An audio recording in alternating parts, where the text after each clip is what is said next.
અકોટા ગાય circle પાસે અકસ્માત સર્જાયો। વડોદરાના અકોટા વિસ્તારમાં આવેલ ગાય સર્કલ પાસે આજે સવારે એક ગંભીર માર્ગ અકસ્માત સર્જાયો છે। અચાનક જ વાહને કાબુ ગુમાવતા કાર ડિવાઈડર સાથે અથડાઈ હતી।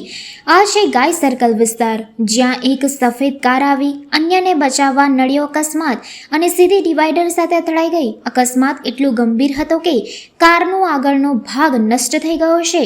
આસપાસના લોકો તરત જ ઘટના સ્થળે દોડી આવ્યા અને પોલીસને જાણ કરતા પોલીસ પણ ઘટના સ્થળે હાજર થઈ ગઈ। ઘટના સ્થળ પર હાજર સ્થાનિકે શું જણાવ્યું આવો સાંભળીએ। અકોટા વિસ્તાર ઉર્મી ગાય સર્કલ 4 રસ્તા શું ઘટના બની હતી? અકસ્માતોની વણઝારમાં એક બીજો એક્સિડન્ટ હમણાં થયો 4 રસ્તા પર, ગાય સર્કલ 4 રસ્તા પર।